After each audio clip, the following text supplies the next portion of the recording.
The female mind is not a rational judge that rewards appropriate behavior. It's a magnetic field that responds to stimuli much older than any citizenship class. A woman feels before she thinks, and what she feels has nothing to do with the logical list she gives you when she says what she's looking for in him. There's a brutal difference between what a woman desires and what she says she desires. Social psychology calls this dissonance between the ideal self and the emotional self. And it's in this dissonance that many men get lost. You grew up hearing that love is earned, that if you strive, are loyal, show good intentions, you will eventually be rewarded with attention, affection, and reciprocity. But desire doesn't reward effort. Desire is cruel. It doesn't recognize kindness, it recognizes intensity. It's not moved by justice, but by tension. And that's where the romantic lie becomes an emotional trap. It trains you to seek female approval while deactivating in you exactly what could generate her desire. The man trained to please is in practice a domesticated man. Domesticated men don't awaken the oldest instinct that lives within the female unconscious, the impulse to be swept away, not embraced. This isn't misogyny, this is neurology. Female desire responds to extreme contrasts, strength and sweetness, authority and mystery, control and chaos. The problem is that modern culture has taught men to amputate half of all that in the name of acceptance. But what she respects and what she desires are different forces. She respects the predictable. She desires the unpredictable. She respects the caregiver. She desires the hunter. This conflict is brutal because you believe you are failing by being insufficiently good, when in reality, you are simply being predictable. The French philosopher Jacques Lacan said, "Desire is always the desire of the other." That is to say, what makes someone desirable is not what they offer, but what they provoke. And provocation demands contrast. The nice guy fails because he offers everything at once. He gives himself before being conquered. He explains himself before being asked. He reveals himself before generating fascination. And that kills the tension that fuels desire. A true seducer understands that seduction isn't about being accepted, but about provoking doubt. She doesn't want to know everything about you in the first 5 minutes. She wants to discover. She wants clues, not an emotional report. She wants to get lost in the enigma, not feel like she's reading a resume. And this is where most people make the fatal mistake. They try to conquer by being too transparent. But transparency without mystery is invisibility. The opposite of desire isn't repulsion. It's indifference. And that's exactly what you activate when you act as if your authenticity is in itself enough. Being yourself is great, as long as that you is refined, enigmatic, polarizing. If you're still the you that high school, your mother, Disney movies, and motivational coaches taught you to be, then you're not you. You're a product molded to please. And products don't seduce. Products are consumed and discarded. Look at cultural icons. The good guy in movies is almost never the most desired. Luke Skywalker is admired. Han Solo is desired. The first represents the ideal. The second, the impulse. The difference? Han doesn't try to please, he leads, he confronts. He presents himself as an enigma. He has what Robert Greene would call a provocative presence, a seductive trait that transcends aesthetics and activates the other's emotional field. Greene explains that the true seducer is the one who masters the symbols of the collective unconscious. He doesn't conquer through logic, but through the atmosphere he creates. He is a living archetype. He makes the other feel. And feeling in the end always wins over thinking. You don't need to become cruel or manipulative, but you need to accept that, in the game of attraction, vulnerability without structure is neediness. And kindness without intensity is disguised weakness. Women don't run away from nice guys. They run away from neutral guys. From men who don't create chemistry, don't activate anything within them, don't make their blood run faster. And this has nothing to do with appearance. It has to do with energy. With the kind of silence you carry, with the weight of your presence, with your ability to provoke without touching, to create tension without speaking. What you need is not to change to be desired. It's to awaken the part of you that was silenced by believing that pleasing was the way. Because the man who pleases too much is saying, without realizing it, "Please accept me."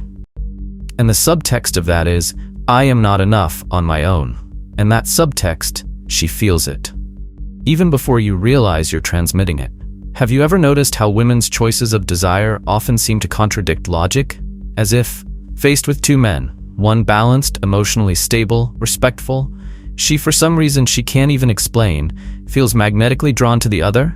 The unstable one, the provocative one, the man with exposed flaws but with an unapologetic presence. It's as if her rational brain screams, "Stay away," but her body does the exact opposite. And this is not by chance. This is ancestral. What you call attraction, what you try to understand with phrases like, "she likes bad boys," is actually the surface of something much deeper. Desire is a biological code, not a moral one. Her brain isn't seeking ethical coherence, it's seeking emotional intensity. And the most dangerous thing about this is that she herself often doesn't consciously know this. The part of her that decides what is irresistible isn't in logic, it's in instinct. And that's why the more you try to rationalize, the further away you become. The human mind is divided. While you may believe that decisions are made consciously, neuroscience has shown that over 95% of our choices are automatic, guided by the limbic system, the most primitive part of the brain, where emotions, impulses, and instincts reside. And it is this system that commands desire. It's not the thinking brain that defines who she will want. It's the feeling brain. And what it feels is not what you say. It's what you transmit. When a man enters an environment with a specific type of energy, a combination of emotional dominance, unpredictability, and quiet self-confidence, her body responds even before she realizes it. Her pupils dilate, her heart rate accelerates, her attention focuses, and she doesn't even know why yet. But her ancestral instinct knows. It senses that there is something different there. Something that threatens and excites at the same time. A man who doesn't need to be understood, but who demands to be felt. That is the essence of magnetic presence. And it's not built with well-crafted phrases or a desperate attempt to prove worth. In fact, the more you try to prove you're enough, the less you are. Because in this game, the winner isn't the one who convinces. The winner is the one who commands the emotional climate. Female biology recognizes power, not a resume. And power, in this case, is defined as your ability to affect her internal state with few words, with a look, with a well-placed silence. Desire, as a biological force, responds to signals. And the most powerful of these is ambiguity. This confuses the rational mind, but excites the unconscious. The predictable, constant, overly accessible man doesn't activate the female brain's reward systems in the same way as the man who oscillates between presence and absence, between sweetness and harshness, between control and vulnerability. It's not about manipulation. It's about understanding that emotional contrast is a primitive trigger of desire. And here comes one of the great hidden truths of seduction. Emotional tension is the fuel of desire, and tension demands risk. The seducer understands that for attraction to exist, there needs to be something at stake. He doesn't give everything away. He creates a magnetic field where she feels challenged, slightly insecure, as if she were dancing on the edge of an abyss, and loving the vertigo. This is what's missing in modern relationships: emotional risk. Everything is too safe, too predictable, too lifeless. Robert Greene in The Art of Seduction describes this perfectly when discussing the power of ambiguity. The most effective seducers in history, Casanova, Cleopatra, and Napoleon, were not the most handsome or the most ethical. They were the ones who knew how to create an emotional theater where the other person lost control. Greene himself states, "Seduction is a form of psychological warfare. And in this war, whoever masters uncertainty, masters desire." The most brutal, and at the same time most liberating contradiction is understanding that, while she says she wants stability, what truly makes her heart race is controlled uncertainty. The dangerous person she chooses isn't dangerous because they're violent or destructive. They're dangerous because they can't be controlled. They represent freedom, unpredictability, intensity. They break the mental routine. They represent the opposite of boredom, and boredom is the silent poison of attraction. Let's bring this to real life. Think about your own story. The moments when someone obsessed you, the bonds you couldn't control. I bet there was an element of unpredictability, of mystery, of partial absence, of something you felt you hadn't yet deciphered. It's the same mechanism. The human brain is programmed to value what is scarce, what is mysterious, what activates curiosity.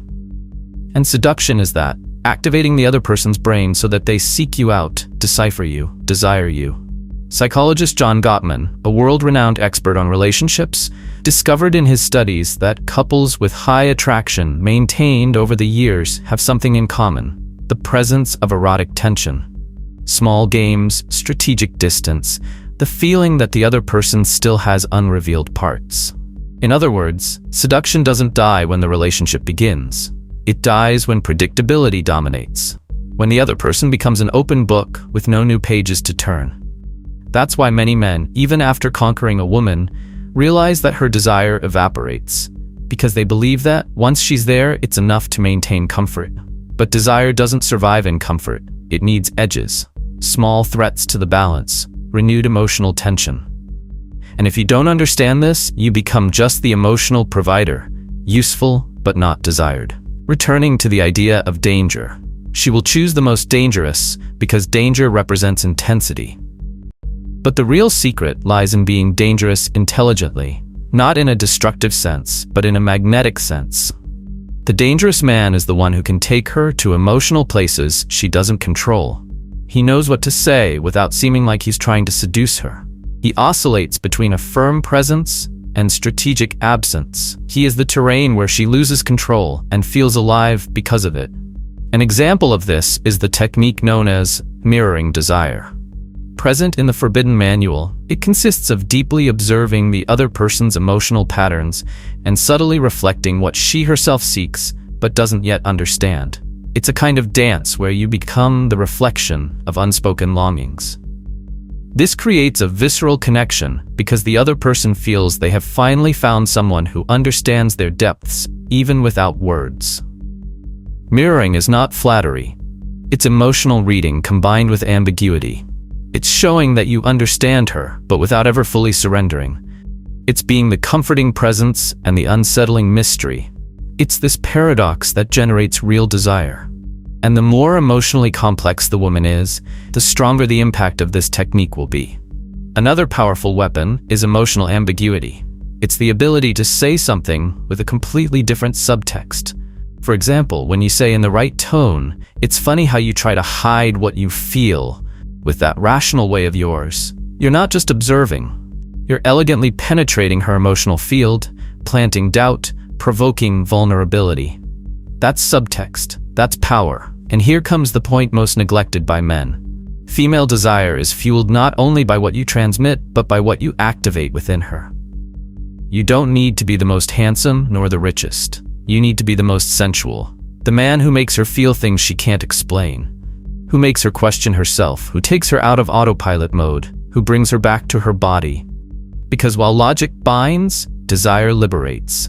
And desire always wins. You can keep trying to be the most logical, the most stable, the most gentle.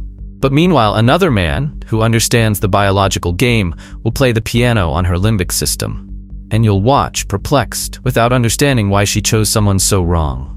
But wrong for whom? Wrong according to social codes? Perhaps, but right according to ancestral impulses. And desire always chooses based on impulses, not spreadsheets. What you lack isn't being more ethical. It's being more intense. It's not being more understanding. It's being more unpredictable. It's not being more present. It's knowing when to disappear. Seduction isn't constant presence. It's strategic management of absence. It's building a narrative where you are simultaneously security and challenge, affection and chaos, emotional predictability and existential mystery. This may seem complex, but it's actually liberating, because it takes you out of the place of guilt and puts you in the place of the creator. You are not a victim of her taste for idiots. You are, perhaps, the person who hasn't yet learned to activate the right buttons, but now you know that these buttons exist, and they are biological, not moral. Imagine this scene: a bustling bar, beautiful people everywhere, voices, laughter, music. In the midst of it all, he enters. Not a word, no forced gestures. But something changes in the air. Some people stop talking. Others look away and return seconds later, as if they had felt something they can't explain. He walks slowly, unhurriedly, as if carrying a secret. And suddenly you realize he doesn't need to compete. He is the center of gravity in the room. No woman can resist at least noticing him. and almost all feel the desire to know who he is. But what exactly happened there? He's not the most handsome, he's not the tallest, he's not the richest. So why is his presence felt even before he says a word? The answer lies in what traditional manuals ignore: the power to create an emotional atmosphere so intense and unusual that the female brain cannot ignore it. This is the psychological trick that few know how to use, and which, when used correctly, breaks down the most rigid defenses in less than a minute. It's the power to enter any space and activate in her subconscious the feeling that you're not ordinary, and that, if she doesn't pay attention, she'll miss something rare. This trick isn't a ready-made phrase. It's not a body language technique copied from a book. It's an invisible orchestration of three elements that, when combined, form the magnetic field of instant seduction: breaking the pattern, dominant presence, and selective vulnerability. Let's break down each one, but first, understand one thing. The human brain is trained to filter out everything that seems predictable. This means that if you behave like 99% of men, trying to seem cool, approachable, fun, or interesting, she'll put you in the mental drawer of more of the same before you even have a chance to be noticed. Breaking the pattern is the first spark. It's the moment you interrupt her mental routine. It could be the way you enter a room, the gaze you hold, or even the silence you impose. The important thing is not to behave like a man seeking approval. Real seducers don't ask for space, they create it. And the first impact needs to generate a reaction that says, "This guy doesn't play the same game as the others." That's the beginning of defensive deconstruction. Because her mind instinctively starts paying attention to what it doesn't understand. And that's where you come in. But breaking the pattern isn't enough if you don't sustain the atmosphere. And that's where the second element comes in: dominant presence. This has nothing to do with being aggressive or verbally imposing yourself. Dominant presence is the art of occupying emotional space with silent authority. It's not avoiding eye contact. It's not laughing nervously. It's not filling the silence with empty phrases. Most men, when faced with a woman they consider attractive, shrink, energetically speaking. Their voice changes. Their body retracts. Their gaze seeks validation. All of this conveys, "I am inferior, please accept me." A magnetic seducer does the opposite. He exists with strength without justifying his existence. He is comfortable in discomfort, and that, for the female brain, is irresistible. Because it conveys emotional security, the greatest invisible aphrodisiac there is. But the third element is the most underestimated of all: selective vulnerability. And perhaps the most powerful. When you subtly reveal a true emotional trait, but without falling into neediness, you create a direct bridge to the female unconscious. Because you show that, despite your control, there is something that humanizes you. A detail from your past. An unspoken thought. A pain you carry with dignity. This doesn't weaken you. It makes you three-dimensional. A man who is only strength is frightening. A man who is only emotion loses respect. But the man who combines strength with small cracks, that one is unforgettable. Because he activates one of a woman's deepest instincts. The impulse to understand what has not yet been fully revealed. This trio, breaking the pattern, dominant presence, and selective vulnerability, is what forms the magnetic field of the seductive first impression. And yes, when done well, it generates impact in 60 seconds or less, because it bypasses logic and directly activates the emotional circuits of her brain. The trick here isn't to impress, it's to engage. It's to be a microcosm she hasn't yet deciphered. And if you know how to control that universe, she'll want to enter. Because desire is fueled by the promise of the unknown. And most men, unfortunately, present themselves already figured out. Let's look at a practical example. Imagine a simple situation. You're in a cafe. Instead of starting a conversation with an obvious compliment, you approach her with an ambiguous comment. Something like, "You seem like someone who's lived more than you show." The phrase itself is intriguing. She doesn't know if it's a compliment, a provocation, or an interpretation. This activates her mind. Curiosity ignites. But the most important thing isn't what you say, it's how you say it. The pause, the tone, the accompanying gaze, the tranquility of someone not seeking approval. If throughout the conversation, you calmly let slip an emotional memory, for example, about something that changed your worldview or a difficult choice you made, Without dramatizing, you're showing depth. You're signaling that you're a man of multiple layers, and that changes everything. Neil Strauss, in The Game, talks about a concept called reverse validation. The idea is simple. When you behave as if you already have value and don't need validation, your perceived value increases. But the complement to this, which few use, is to show this value with emotion, not ostentation. The mistake most people make is trying to seem interesting with forced stories, achievements, and exaggerations. The true power lies in telling a small truth with such emotional intensity that it becomes part of your narrative. And that is an art. The human brain is addicted to stories, but not random stories. Stories that generate sensations. If you tell something with soul, with an open ending, with an unresolved dilemma, you create an emotional void in their mind. And the brain hates emptiness. It wants to fill it. It wants to understand. It wants to get closer to learn more. This is not manipulation. It is true seduction. It is building connection through suggestion, not explanation. And if you still doubt the power of this psychological trick, remember how great leaders, artists, and visionaries connect with the masses. It's not just through content. It's through presence. It's through the emotional narrative they create. Martin Luther King, when he gave speeches, created silence between words. Each pause was calculated, each gaze sustained. He occupied the emotional space even before finishing the sentence. And this applies to the game of seduction with the same force. Whoever controls the atmosphere controls the connection. That's why the 60-second trick works, because it alters the emotional field before logic can react. It's like a gentle strike that enters from the blind side. She doesn't even realize the exact moment she started to get interested. She only feels that suddenly she's paying too much attention, thinking too much, feeling too much. And this creates an emotional anchor. She will remember you not for what you said, but for how you made her feel.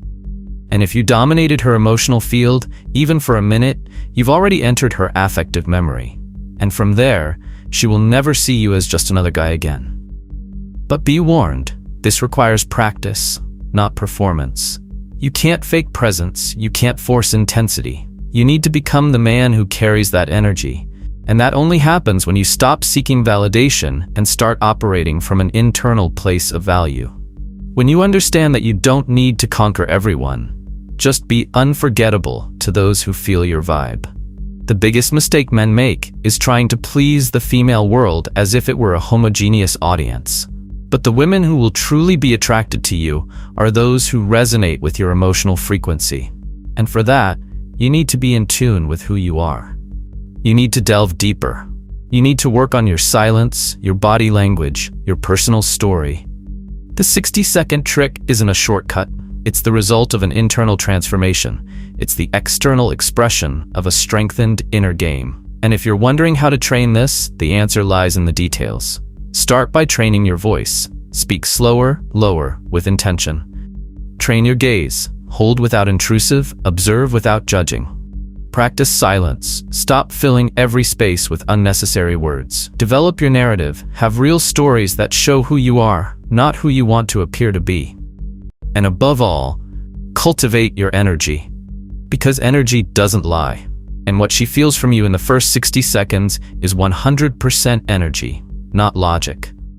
Ultimately, the real trick isn't to break her defenses, it's to dissolve them. It's to make her want to lower her guard. And that only happens when you represent something emotionally rare. Something she doesn't find on every corner. Something that for a second makes her forget the rules, the defenses, the past experiences. And in that instant, she surrenders. Not to you, but to the emotional field you created. And that field, if well constructed, makes her not just an interested woman, but a hypnotized woman.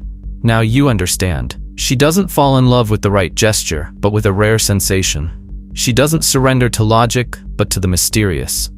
And at this very moment, while you digest these uncomfortable truths, thousands of men continue to act as if desire is conquered through effort, not presence. As if being good were enough, when what she feels is intensity, not good intentions. You've encountered the romantic lie that made you invisible. You've understood that desire is instinct, not justice. And you've learned the psychological trick that, when well executed, breaks down defenses and instills fascination in seconds. But this is still just the beginning, because mastering this art requires practice, structure, and energetic fine-tuning. That's why we created the complete audiobook of the Forbidden Manual, with real demonstrations, voice adjustments, body language, and all the invisible codes of the emotional game. It's not just another theory, it's the weapon you've been missing. The game is silent, but whoever masters the silence commands desire.